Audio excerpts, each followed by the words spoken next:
Assalamualaikum warahmatullahi wabarakatuh. Selamat pagi, salam sejahtera untuk kita semua. Saya, Ais Sunarti, Guru Besar di Departemen Ilmu Keluarga dan Konsumen, Fakultas Ekologi Manusia, Institut Pertanian Bogor.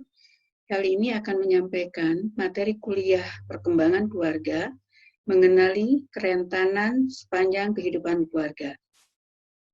Jadi tema yang akan kita bahas adalah mengenali kerentanan dan potensi krisis keluarga. Kita akan membahas dua bagian. Pertama adalah mengenali kerentanan, tentunya diawali dengan pembahasan definisi. Kemudian yang kedua mengenali potensi krisis. Nah, untuk yang pertama, bagian pertama yaitu tentang kerentanan. Bisa ditemukan banyak definisi tentang kerentanan tergantung keperluannya. Jadi kalau misalnya kerentanan dalam rangka kebencanaan itu definisinya sedikit berbeda. Kerentanan dalam kehidupan keluarga juga sedikit berbeda dengan kerentanan lainnya. Jadi tergantung keperluannya. Nah, untuk di bidang keluarga, saya mendefinisikan kerentanan itu sebagai karakteristik satu atau lebih, atau kondisi satu atau lebih, baik posisinya sebagai sumber daya, sebagai input dari keluarga, bahkan input yang lebih awal yaitu kematangan pasangan sebelum menikah, artinya kesiapan pernikahan, kemudian karakteristik yang berposisi sebagai proses pengelolaan dari input maupun sebagai output. Ya, dalam kurung sementara karena hidup ini terus bergulir, output satu akan menjadi input di kemudian waktu. Nah, jadi karakteristik atau kondisi baik sebagai sumber daya, proses pengelolaan dari sumber daya maupun sebagai output yang tidak memenuhi syarat untuk tercapainya kehidupan keluarga berkualitas sebagai tujuan dari sistem kehidupan keluarga. Itulah yang disebut dengan kerentanan. Jadi kerentanan ini adalah kebalikan dari ketahanan, laksana dua sisi mata uang yang berkebalikan. Nah, kalau dilihat dari definisi yang tadi, maka sebetulnya ketika kondisi maupun karakteristik itu tidak memenuhi syarat untuk keluarga berkualitas, artinya sama dengan kekurangan dari yang dibutuhkan. Jadi tidak memenuhi syarat sama dengan kekurangan dari yang dibutuhkan. Namun pertanyaannya, apakah setiap kekurangan itu sama dengan kerentanan? Jadi apakah setiap kekurangan itu sama dengan kerentanan? Kerentanan itu pasti kekurangan, tapi kekurangan belum tentu menjadi kerentanan. Kenapa? Karena kalau kita lihat di dalam kehidupan sehari-hari kita, misalnya dengan kita menggunakan taksonomi Bloom, ya, misalnya perilaku manusia itu terdiri dari tiga, dari mulai pengetahuan, sikap, dan perilaku itu sendiri. Tapi mungkin bisa kita tambah dengan karakter, adab, keterampilan. Nah, kekurangan dalam hal pengetahuan, di dalam hal sikap, kecenderungan untuk bertindak, dalam hal karakter, dalam hal adab, dalam hal akhlak, dalam hal keterampilan, sejauh mana dampaknya terhadap kerugian yang akan dirasakan, dialami, kerusakan, terhadap penerimaan, sejauh mana suatu kekurangan perilaku, suatu sikap, itu diterima atau tidak diterima, terhadap efektivitas suatu proses pengelolaan, terhadap kecepatan mencapai tujuan, terhadap kemudahan mencapai tujuan. Nah, jadi ada kisaran dari dampak kekurangan pengetahuan, sikap, karakter, adab, perilaku, keterampilan. Kalau kekurangan itu ada batas yang bisa diterima, kerugian tertentu yang bisa diterima, kerusakan yang bisa diterima, penerimaan terhadap sesuatu yang bisa diterima, ditolerir, ya, atau dimaafkan, maka dia tidak menjadi kerentanan.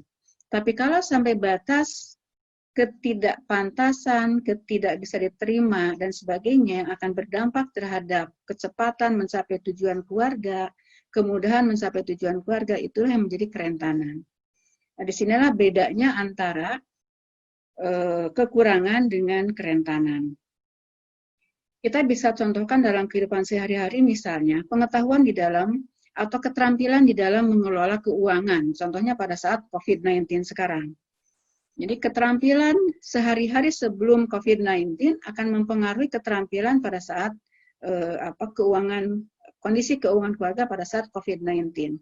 Mungkin kurang terampilnya di dalam mengelola keuangan pada masa sebelum ada wabah, sebelum ada masa krisis, itu yang bisa diterima sampai batas tertentu. Tapi mungkin sekarang tidak bisa lagi diterima karena dalam kondisi yang darurat.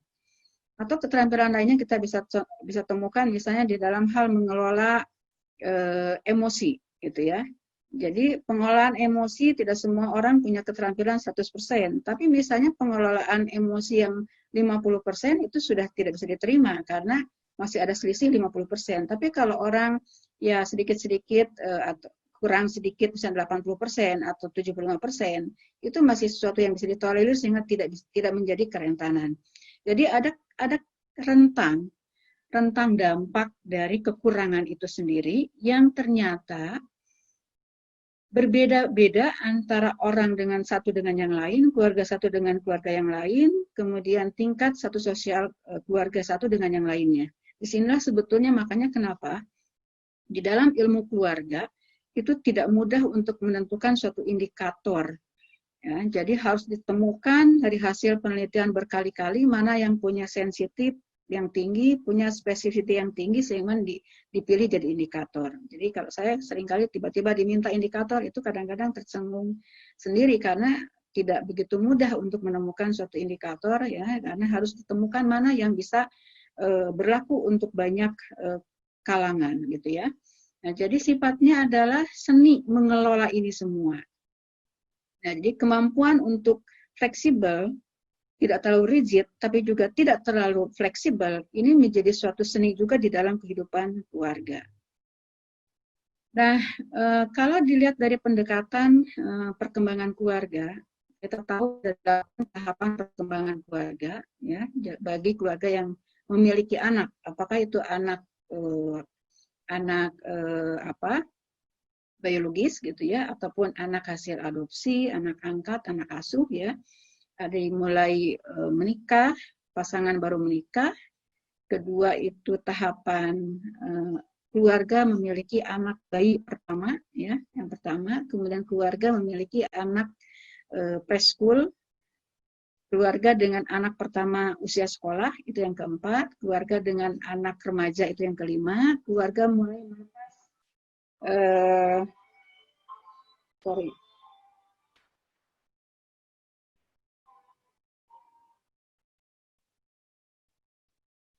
Keluarga dengan launching center, ini artinya adalah keluarga mulai melepas anggota keluarga sebagai anggota dewasa untuk menikah, untuk pergi jauh, bekerja, dan sebagainya. Kemudian ketujuh adalah keluarga usia menengah, ya, yang masuk mulai emptiness itu artinya adalah sarang yang kosong. Jadi orang tua punya anak empatnya sudah keluar mandiri gitu ya, sehingga hanya tinggal ayah dan ibu, itu namanya middle age parents in the emptiness, itu tahap ketujuh. Dan terakhir adalah keluarga dengan anggotanya itu adalah lansia, jadi tinggal hanya suami istri ataupun bahkan hanya sendiri. Nah, jadi kalau kita lihat dari definisi tadi, ada posisi karakter ataupun kondisi itu yang sifatnya di output sementara. Kenapa output itu dikatakan bisa jadi rentan, padahal sebetulnya dia adalah output, gitu ya.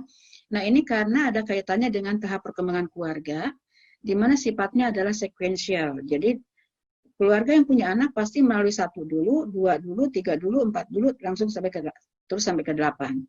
Jadi, output sementara di satu tahap ya, perkembangan keluarga itu menjadi input dari tahap selanjutnya. Nah, output di satu tahap perkembangan akan memfasilitasi kehidupan keluarga di tahap berikutnya, tapi tidak akan menjamin prestasi perkembangan tahap berikutnya. Jadi kalau satu pasangan suami istri newly married couple baru menikah, dia menghadapi berbagai potensi krisis, dia kerentanan potensi krisis, tapi mereka bisa melaluinya di situ. Jadi dia bisa melalui tahap itu dengan baik, ya. Dia prestasi perkembangan keluarga di tahap pertama akan memfasilitasi di tahap berikutnya akan berhasil. tapi tidak ada jaminan karena di tahap berikutnya akan memperoleh atau menghadapi berbagai situasi yang berbeda dengan tahap sebelumnya. Nah, kerentanan di satu tahap berpengaruh terhadap tahap berikutnya, tapi belum tentu menjadi pembatas proses manajemen sumber daya keluarga di tahap berikutnya. Dan kerentanan akan berubah menjadi krisis atau bencana manakala terpapar ancaman, bahaya di luar kapasitas keluarga untuk menanganinya. Itu adalah rumus sederhananya tentang bagaimana kerentanan menjadi krisis. Ya. Nah, jadi kalau misalnya sekarang di dalam situasi COVID-19 pandemik gitu ya, jadi mungkin segala sesuatu yang selama ini biasa dikendalikan dan tidak menjadi masalah, tiba-tiba menjadi berubah karena kapasitasnya menjadi berubah.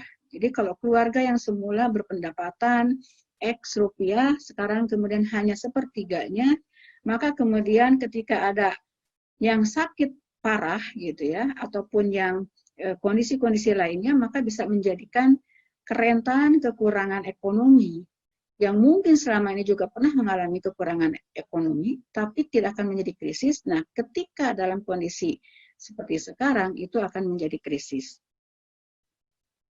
Nah, jadi apa itu krisis? Nah, kita akan langsung membedakan antara kerentanan dengan krisis. Kalau dilihat dari definisinya, sebetulnya tidak terlalu kelihatan perbedaannya, tapi di dalam penerapannya yang akan kita temukan perbedaannya. Jadi saya mendefinisikan krisis keluarga itu sebagai kondisi di mana keluarga tidak mampu memenuhi peran, fungsi, dan tugasnya yang menjadi pencirinya sebagai sistem dan organisasi sosial. Jadi sudah terganggu keluarga sebagai unit sistem itu. Keluarga sebagai organisasi itu sudah terganggu. Misalnya karena menjadi lumpuh, karena salah satu anggota keluarga pencari nafkah, meninggal, atau sakit parah, dan sebagainya.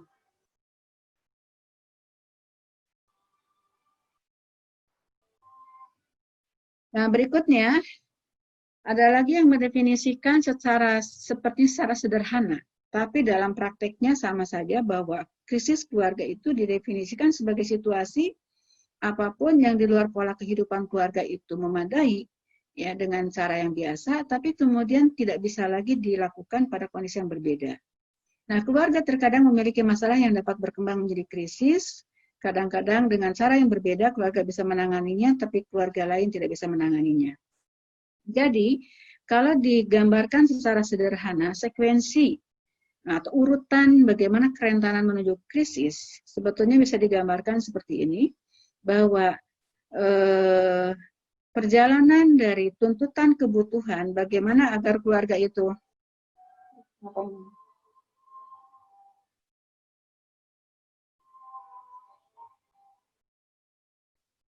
jadi tuntutan kebutuhan agar bagaimana keluarga itu berkualitas, nah kemudian ketika ada kekurangan-kekurangan, belum tentu menjadi kerentanan, tapi bisa menjadi kerentanan sampai batas tertentu. Ketika gap antara kebutuhan dengan dengan fakta, antara yang menjadi tujuan dengan fakta, antara yang menjadi ideal dengan realita itu besar, muncul menjadi masalah dan biasanya menjadi krisis. Nah, jadi krisis itu bisa sebagai perjalanan dari tuntutan kebutuhan, kekurangan, kerentanan, masalah dan menjadi krisis, tapi juga ada krisis yang sebetulnya sifatnya adalah disebut dengan accidentally crisis. Jadi krisis yang diakibatkan ancaman bersifat mendadak seperti misalnya bencana, gitu ya, menggoyahkan ketahanan keluarga dan membawa kepada krisis. Namun sebetulnya walaupun sifatnya mendadak, kalau keluarga mampu menjalankan tugas krisis dan memberikan persiapan terhadap hal-hal yang tidak diinginkan, maka sebetulnya akan membedakan krisis itu parah atau tidak. Nah, itu yang dibahas di dalam teori bagaimana kerentanan menuju krisis. Jadi sebetulnya apa perbedaan kerentanan dengan krisis? Jadi kalau kerentanan adalah kekurangan-kekurangan yang mengelompok mengganggu terhadap pencapaian tujuan. Jadi kualitasnya itu tidak tercapai secara penuh. Sementara krisis itu sudah terjadi gangguan terhadap keluarga sebagai organisasi. Jadi fungsinya terganggu secara signifikan gitu ya. Perannya juga terpengaruh secara signifikan dan tugas-tugas kesehariannya jelas terganggu, bahkan bisa terjadi kelumpuhan. Itulah perbedaan antara kerentanan dengan krisis. Nah, kalau kita bertanya bagaimana cegah atau mencegah kerentanan agar tidak menjadi krisis. Jadi, bagaimana supaya kerentanan tidak menjadi krisis? Selama kerentanan itu, kerentanan yang masih memungkinkan untuk dikelola sehingga kemudian tidak membesar dan menjadi krisis, itu biasanya bisa dilakukan. Tapi persoalannya, kemampuan seseorang atau keluarga mengenali potensi krisis justru biasanya melekat dalam kerentanan yang dimiliki oleh seseorang ataupun keluarga itu sendiri. Ini yang menunjukkan bahwa pentingnya upaya bantuan dari luar sistem keluarga kepada keluarga-keluarga rentan. Nah, terutama kerentanan yang sifatnya laten, yaitu kemampuan untuk pengetahuan, kemudian analisis untuk memprediksi terjadinya krisis. Nah, ini yang harus dilakukan oleh para ahli keluarga, para penggiat keluarga, para pemberdayaan, orang yang melakukan pemberdayaan keluarga, untuk bagaimana keluarga yang mungkin tetap memiliki kerentanan, tapi harus memiliki kemampuan untuk mencegah terjadinya krisis. Nah, ada banyak cara untuk mengenali kerentanan. Jadi, paling tidak ada 6 pendekatan yang akan saya sampaikan pada hari ini. Mungkin di sesi pertama sampai 4, dan nanti di sesi kedua kita akan bahas 2 yang terakhir dan bagaimana ciri-ciri krisis atau potensi krisis. Jadi pendekatannya adalah dari komponen laten ketahanan keluarga, dari tipologi keluarga. Jadi ada 4 tipologi yang seharusnya dimiliki oleh keluarga yang terbaik. Kemudian dari 4 fungsi keberlangsungan keluarga sebagai sistem atau dikenal dengan teori Agile. Kemudian dari tugas perkembangan keluarga, dan kelima adalah bagaimana kerentanan yang bisa diprediksi sepanjang kehidupan keluarga, dan terakhir adalah terkait dengan kepuasan perkawinan. Nah, saya akan coba jelaskan satu persatu. Jadi dari pendekatan kerentanan membangun komponen laten ketahanan keluarga. Jadi kerentanan-kerentanan yang menyebabkan keluarga tidak dapat membangun ketahanan ekonomi, ketahanan fisik ekonomi, ketahanan sosial, dan ketahanan psikologis. Nah, ini yang harus kita kenali. Untuk ketahanan ekonomi, jadi kerentanan berkaitan dengan nafkah, ya, apakah itu sumber nafkah, kecukupan pendapatannya, dan jenis nafkah yang stabil dengan tidak stabil. Itu akan berbeda. Jadi kalau sumber nafkahnya yang sifatnya serabutan, ya, bukan pekerja kantoran, misalnya dengan pendapatan yang tidak memenuhi kecukupan untuk memenuhi kebutuhan semua anggota keluarga, maka dia rentan. Nah, tapi kalau kerentanan itu dia kelola sedemikian rupa, mungkin tidak akan menyebabkan krisis. Kemudian juga kerentanan terkait dalam hal kurangnya keterampilan dalam memanage sumber daya fisik keluarga tadi. Jadi kadang-kadang ketahanan ekonomi tidak tercapai bukan karena sumber nafkahnya tidak memadai, tapi karena pengelolaan sumber daya fisiknya yang tidak baik. Jadi kita sering temukan juga keluarga dengan total pendapatan yang cukup tinggi, tapi mungkin bahkan tidak memiliki tabungan yang memadai untuk jaga-jaga ketika dibutuhkan. Tapi banyak keluarga dengan pendapatan yang relatif terbatas, tapi dikelola sedemikian rupa, sehingga semua tujuan, semua kebutuhan anggota keluarga tercapai, bahkan bisa investasi. Sehingga kesejahteraan fisik keluarga terpenuhi. Nah, jadi kerentanan-kerentanan yang berasal dari karakteristik atau kondisi di dalam keluarga sehingga ketahanan ekonomi ini tidak tercapai. Nah, kemudian untuk ketahanan sosial, kerentanan terkait dengan bagaimana keterampilan mengelola sumber daya non-fisik. Jadi misalnya kalau berkaitan dengan tingkat pendidikan. Nah, pendidikan formal ini secara stabil hasil penelitian menunjukkan sangat mempengaruhi terhadap kemampuan seseorang atau keterampilan seseorang mengelola sumber daya.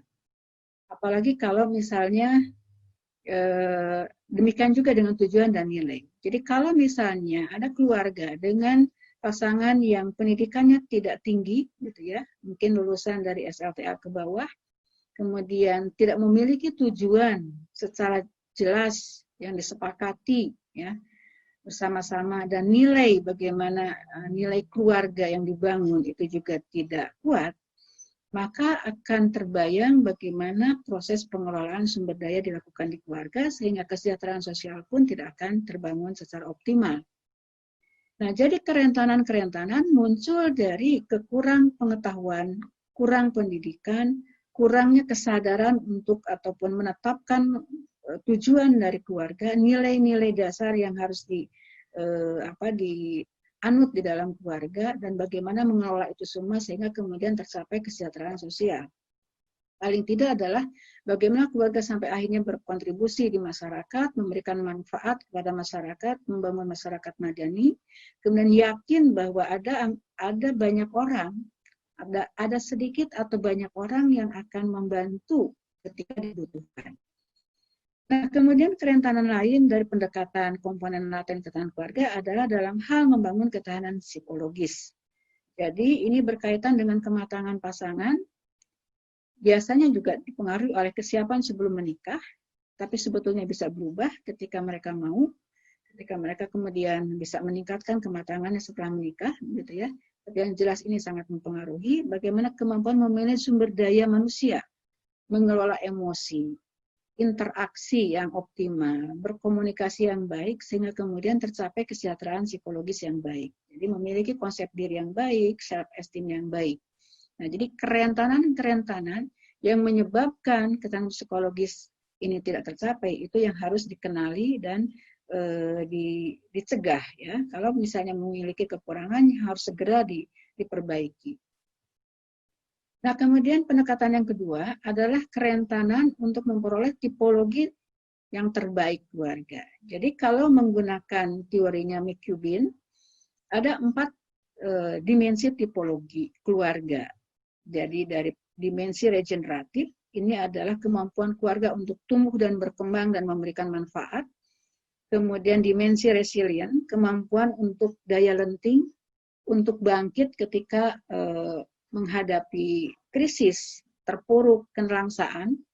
Kemudian ritmik, ini adalah tipologi yang diukur dari frekuensi dan nilai kebersamaan dan rutinitas dari keluarga, dan tradisionalistik. Nah, regeneratif dibangun oleh ketangguhan, komitmen, dan koherensi dari keluarga, sehingga menghasilkan 4 tipologi yang disebut dengan regeneratif. Itu yang terbaik. Ada lagi tipologi secure dan durable. Ini 2 tipologi yang di bawah yang terbaik. Jadi kalau secure ini memiliki yang hardness yang tinggi, tapi koherensinya rendah. Kalau durable ini punya ikatan yang kebersamaan, kemudian harmonisasi yang baik, tapi hardness-nya rendah. Nah, kalau vulnerable, ini dua-duanya rendah. Jadi yang harus dihindari adalah ya vulnerable. Nah, yang harus dikejar adalah yang terbaik, yaitu regeneratif. Demikian juga dengan resilient, dibangun dari fleksibilitas di dalam keluarga dan kelekatan atau bonding. Sehingga menghasilkan keluarga yang terbaik resilient, dan yang paling rendah adalah yang fragile, yang gampang retak. Sedikit aja ada masalah, kemudian minta cerai dan konflik luar biasa. Nah, kemudian tipologi ritmik itu adalah dibangun dari frekuensi seringnya kebersamaan dan melakukan rutinitas bersama, dan bagaimana keluarga memaknai kebersamaan dan rutinitas itu sehingga menghasilkan 4 tipologi. Yang terbaik adalah ritmik, yang paling jelek adalah keluarga yang tidak memiliki pola sama sekali, tidak pernah bisa ditebak atau diduga frekuensinya seadanya, tidak memaknai setiap kebersamaan dan rutinitas dari anggota keluarga, sehingga nilai keluarga hampir tidak bisa dirasakan di keluarga yang unpatterned ini. Nah, kemudian terakhir adalah tipologi dari dimensi tradisionalistik, menghasilkan 4 tipologi. Ini dibangun dari kebiasaan keluarga merayakan setiap acara-acara yang dianggap penting, mengapresiasi prestasi dan ikatan tradisi. menghasilkan 4, tapi kemudian yang terbaiknya adalah yang tradisionalistik, dan yang paling rendah adalah situasional. Nah, kalau kita mau bahas kerentanan dalam memperoleh tipologi terbaik keluarga ini, maka kita akan melihat hal-hal yang menyebabkan keluarga tidak bisa memiliki tipologi regeneratif, resilient, ritmik, dan tradisionalistik, itulah kerentanan. Nah, ini ada indikator-indikatornya, sudah beberapa kali diuji cobakan, sedang terus dikembangkan, belum sampai mencapai tingkat akhir, untuk menemukan sedikit indikator yang bisa menunjukkan mana yang regeneratif, resilient, ritmik, dan tradisionalistik. Jadi pendekatan dari yang kedua ini, kita bisa mendapatkan gambaran, ya. Kerentanan itu ketika misalnya tidak memiliki koherensi, tidak memiliki fleksibilitas, terlalu kaku, ya, tidak memiliki kelekatan, tidak memiliki kebersamaan, atau mungkin bukan dikatakan tidak, ya, tapi kurang, ya, kurang memiliki. Dan demikian juga tidak atau kurang adanya apresiasi terhadap prestasi dari setiap anggota keluarga, sehingga tidak mendorong untuk berkarya, berprestasi, dan sebagainya. Nah, kemudian yang ketiga, ini kerentanan dilihat dari fungsi keberlangsungan keluarga yang disebut dengan AGILE. AGILE itu singkatan dari Adaptation, Goal Attainment, Integration, dan Latency. Ini mengacu kepada teorinya Tal Parsons tahun 1953. Jadi Parsons mengatakan bahwa ada 4 fungsi yang menentukan keberlangsungan keluarga sebagai sistem. Jadi kalau keluarga tidak memiliki fungsi ini, maka akan sulit untuk terjaminnya keberlangsungan keluarga sebagai sebuah sistem. Nah, adaptasi adalah perolehan sumber daya atau fasilitas yang cukup dari lingkungan luar sistem yang kemudian didistribusikan kepada dalam sistem. Jadi kalau kerentanan terkait adaptasi adalah kerentanan ketika keluarga tidak mampu memperoleh sumber daya atau fasilitas yang cukup, misalnya ekonomi, kemudian informasi, dukungan sosial, gitu ya. Mungkin juga ekonomi itu bisa berupa uang ataupun dalam bentuk materi yang untuk memenuhi kebutuhan keluarga dari luar sistem untuk kemudian didistribusikan di dalam sistem keluarga. Jadi kebutuhan bayi, kebutuhan anak SD, kebutuhan anak remaja, kebutuhan anak yang sudah dewasa, yang mau menikah, ya, kebutuhan suami, kebutuhan istri, itu semuanya digabung jadi satu, dan bagaimana itu diperoleh sumber daya yang memadai untuk memenuhi kebutuhan itu. Didistribusikan secara adil sesuai dengan kebutuhannya. Nah, yang kedua adalah goal attainment, adalah kerentanan terkait dengan sistem aksi di dalam menetapkan tujuan, memotivasi dan memobilisasi usaha dan energi dalam sistem untuk mencapai tujuan. Jadi sangat sering kita temukan, ya, kemampuan-kemampuan yang belum menjadi suatu keterampilan hidup di keluarga terkait misalnya tentang goal attainment, bagaimana penetapan sampai pencapaian tujuan. Jadi kadang-kadang banyak keluarga kita temukan, mungkin kalau ditanya suami istri tujuannya apa tujuan keluarga gitu ya, mungkin si suami akan menjawab berbeda dengan si istri. Jadi kalau sampai misalnya tujuan saja tidak sama, apalagi bagaimana cara memperolehnya, bagaimana mencapainya, bagaimana memobilisasi usaha dan energi untuk mencapai itu. Nah, bahkan kalau sekarang saran-saran terhadap calon pengantin itu kan adalah bagaimana menetapkan tujuan yang disadari bersama-sama dan mau share tentang tujuan itu. Nah, itu tentunya bagus. Tapi bagaimana supaya tujuan itu terus-menerus disadari dan bagaimana cara mencapainya itu menjadi bagian dari memanage sumber daya setiap saat di keluarga.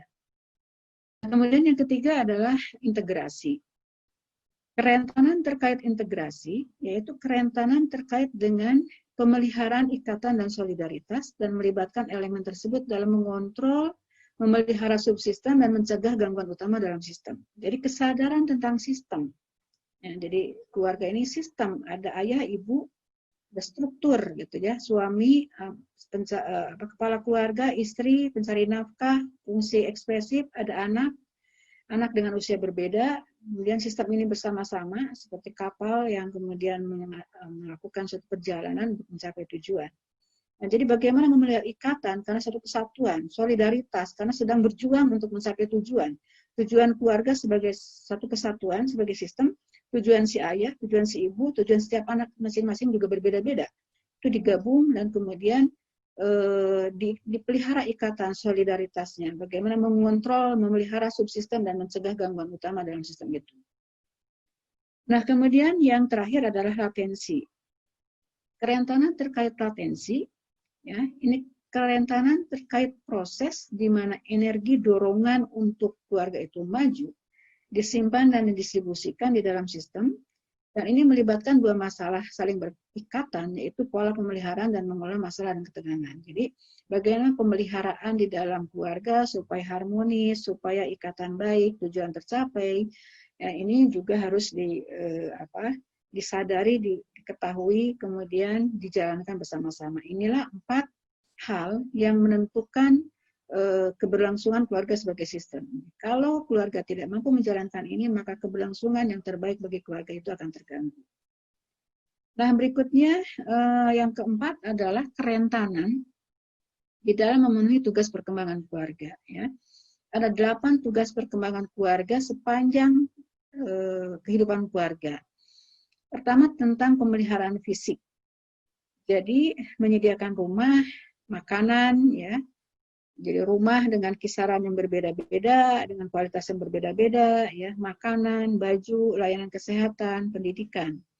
Ini adalah kebutuhan pokok yang harus dipenuhi dengan kisaran kualitas yang berbeda-beda. Jadi kalau sampai keluarga gagal memenuhi kebutuhan dasar ini, maka itu tentunya sangat rentan dan bisa mendatangkan ke krisis. Ya. Nah, kemudian yang kedua adalah alokasi sumber daya. Jadi di dalam mengalokasikan sumber daya untuk memenuhi kebutuhan keluarga dan biaya-biaya yang muncul ya, di dalam kehidupan keluarga, kemudian juga materi-materi, bahan-bahan yang diperlukan untuk kehidupan keluarga, fasilitas, ruang, ya, kemudian juga otoritas, ya, rasa hormat, afeksi, ini juga harus dikelola sedemikian rupa. Nah, kerentanan dalam hal memenuhi tugas perkembangan keluarga di aspek ini seringkali sulit diukur, sulit dikenali, baru muncul, baru dirasakan ketika sudah ada masalah. Nah, seharusnya kita mampu untuk mengenali lebih awal, memenuhi lebih awal kebutuhan ini semua sehingga tidak menjadikan suatu persoalan. Jadi misalnya tentang rasa kasih sayang, ikatan kasih sayang, rasa hormat yang harus dipelihara dari anak kepada orang tua, istri kepada suami, suami kepada istri, orang tua kepada anak dalam batas-batas tertentu, ini harus dikelola dengan baik. Ya. Ketidakmampuan keluarga untuk mengalokasikan sumber daya dengan baik, ya, sumber daya itu bukan hanya uang, bukan hanya fisik, tapi juga sumber daya non fisik, sumber daya perhatian, energi misalnya, ya. Nah, jadi misalnya ketika alokasi sumber daya tidak memadai, ya, bahkan tidak adil dalam hal kasih sayang antara kakak dan adik, itu bisa melahirkan yang namanya sibling rivalry, sibling jealousy, jealous atau cemburu antar kakak adik, rivalitas, bahkan bisa menyebabkan kebencian yang mungkin akan munculnya tidak akan ketahuan awal, tapi nanti setelah tua, orang tua sudah lansia, kemudian anaknya tengkar dan sebagainya, akibat ketidakadilan di dalam mengalokasikan sumber daya yang dirasakan oleh anggota keluarga. Nah, kemudian yang berikutnya adalah pembagian kerja. Ya. Nah, apa kerentanan terkait ini? Jadi menetapkan siapa melakukan apa, assigning responsibility. Jadi memberikan tugas tanggung jawab siapa yang membeli rumah atau memelihara rumah, merawat rumah, mengelola ya supaya rumah itu nyaman, ya, menetapkan cat yang harus dipakai untuk ruang makan, ruang tengah, ruang tamu, ruang anak-anak, ruang anak yang mungkin yang sangat aktif, ya chatnya harus berbeda dengan anak yang sangat pendiam dan sebagainya. Ya. Jadi ini harus ada pembagian kerja. Kalau tidak ada pembagian kerja, maka akan ada tugas-tugas yang tidak dilakukan di dalam keluarga dan akan ada kekosongan di sana. Jadi caring for the family members, ya, dan juga tugas-tugas spesifik lainnya. Nah, ini harus ada penetapan. Jadi kalau tidak dilakukan, ya nanti ada anak yang mendapatkan beban terlalu banyak, ada anak yang ongkang-ongkang kaki, kemudian pintar, kemudian mengelabui dan sebagainya, sehingga kemudian muncul percekcokan, konflik dan sebagainya, rasa tidak adil dan sebagainya.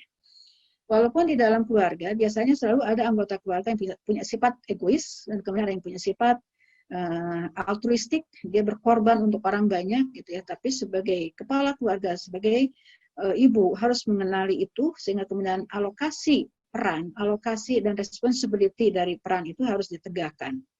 Nah, kelemahan kalau tidak menegakkan itu akan muncul menjadi kerentanan-kerentanan yang sebetulnya bisa kita prediksi. Nah, kemudian yang keempat adalah sosialisasi anggota keluarga. Ini kerentanan terkait bagaimana memandu internalisasi dan peningkatan kematangan dan prestasi perkembangan dengan cara yang dapat diterima. Mungkin menangani agresi anak, ya, kalau masih kecil tuh pola tidur, disiplin makan, mungkin sampai besar persoalannya beda-beda lagi. Jadi nanti ada perkembangan di tahap perkembangan anak usia remaja contohnya, atau anak usia prasekolah, usia sekolah, masing-masing akan berbeda. Jadi bagaimana menjamin internalisasi pelembagaan, ya, pelembagaan nilai-nilai, pelembagaan keterampilan hidup, ya, agar mereka matang, memiliki kematangan sesuai dengan umurnya. Jadi di dalam kasus-kasus misalnya sekarang perkembangan LGBT gitu ya, itu biasanya adalah juga karena keteledoran untuk mengawal, ya, akil balik kematangan berdasarkan umur anak laki-laki dan perempuan, sehingga kemudian bisa terjadi penyimpangan-penyimpangan yang baru bisa diketahui bahkan setelah sudah usia yang cukup dewasa gitu, mungkin baru ketahuan anak itu nggak mau nikah, nggak bisa menerima pasangan dari jenis kelamin yang beragam, yang hetero, tapi pinginnya yang homo gitu ya. Dan ini tentunya mungkin bisa dikatakan sudah sangat terlambat dan bisa menjadi krisis keluarga. Nah, berikutnya 4 tugas perkembangan lain harus dikenali, ya. Kalau tidak bisa terpenuhi, maka dia karena adanya kerentanan. Misalnya dalam hal bagaimana proses reproduksi, proses perekrutan, proses melepas anggota keluarga. Ini adalah proses yang sangat penting gitu ya, dan melibatkan banyak energi, perhatian, ya, sumber daya keluarga untuk bisa memiliki anak, hamil, melahirkan, menyusui, merawat, mengasuh dari mulai kecil sampai kemudian sampai dewasa. Demikian juga kalau mengadopsi anak, ya. Kemudian bagaimana melepas dan kapan melepas yang tepat seseorang anggota keluarga. Bagaimana keluarga melepas untuk menikahkan bahwa dia sudah cukup punya keterampilan hidup sebagai suami atau sebagai istri kelak untuk membangun keluarga, berkomitmen untuk menanggung berbagai beban dan berbagai tanggung jawab. Nah, orang tua harus memahami betul itu, kemudian menetapkan kebijakan pelibatan pihak lain dalam keluarga. Ini juga menjadi tugas perkembangan, dan kalau tidak bisa dilaksanakan akibat kerentanan-kerentanan yang dimiliki oleh anggota keluarga, maka tentunya tugas perkembangan ini tidak bisa terpenuhi, ya. Prestasi perkembangan keluarga itu tidak terpenuhi. Berikutnya, memelihara ketertiban. Jadi bagaimana menyediakan sarana komunikasi, menggunakan komunikasi secara optimal, menetapkan jenis dan intensitas interaksi yang dibutuhkan. Yang dibutuhkan itu intensitas seperti apa sehingga terbangun kelekatan, terbangun ikatan, kekerabatan, kinship, ya, pola kasih sayang, ekspresi seksual yang sehat sesuai dengan agama dan norma, dan memberikan sanksi ketika misalnya menunjukkan ciri-ciri atau gejala-gejala terhadap ekspresi seksual yang tidak memadai. Nah, tugas-tugas perkembangan ini sangat luar biasa ketika diterapkan dalam kehidupan sehari-hari. Ketika tugas itu tidak dilaksanakan secara memadai, maka itulah kerentanan. Jadi kerentanan karena ketidaktahuan, kerentanan karena ketidakpahaman, kerentanan karena sebetulnya tahu tapi kemudian tidak betul-betul melaksanakannya. Jadi ini menjadi sangat penting untuk dilihat, dikenali. Kalau sampai keluarga tidak mampu melaksanakan tugas-tugas dasar ini, maka keluarga itu punya kerentanan yang tinggi dan bisa berdampak terhadap terjadinya krisis.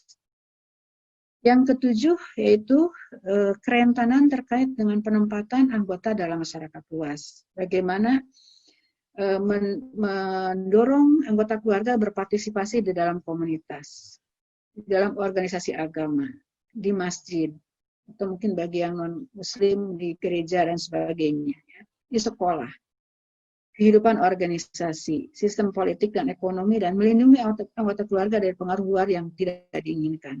Jadi tugas ini sangat luar biasa. Mendorong, berinisiatif, ya, kemudian mungkin juga menciptakan lingkungan, memilihkan komunitas yang tepat, sekolah yang tepat, organisasi yang tepat, ya.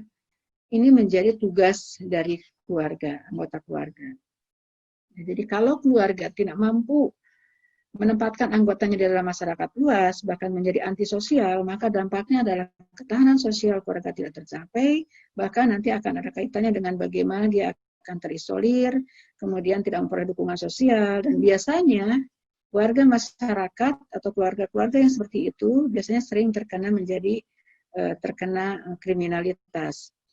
Dan terakhir, ini yang ke-8 dari tugas perkembangan keluarga sepanjang kehidupan keluarga adalah bagaimana memelihara motivasi dan moral.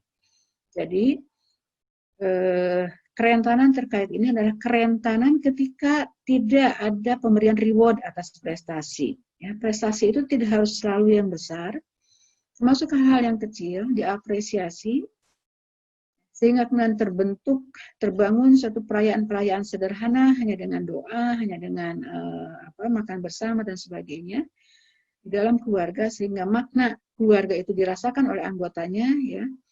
Kemudian memuaskan kebutuhan individual untuk diterima, didukung, didorong, ya. Kebutuhan kasih sayang, mempertemukan krisis personal dan keluarga, dan menyempurnakan filosofi hidup dan rasa loyalitas keluarga. Nah, jadi dari satu kelompok tugas perkembangan pemeliharaan motivasi dan moral ini banyak sekali hal yang harus dilakukan di dalam keluarga. Nah, jadi kerentanan ketika keluarga sedikit kurang bahkan tidak melakukan tugas-tugas perkembangan ini. Contohnya menyempurnakan filosofi hidup dan rasa loyalitas keluarga.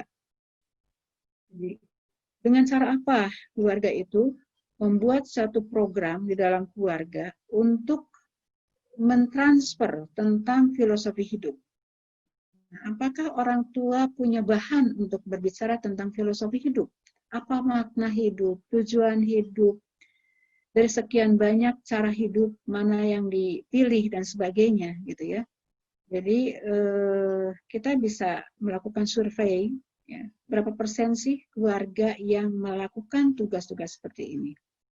Jadi kalau keluarga tidak melakukan tugas perkembangan ini, maka keluarga itu dikatakan rentan.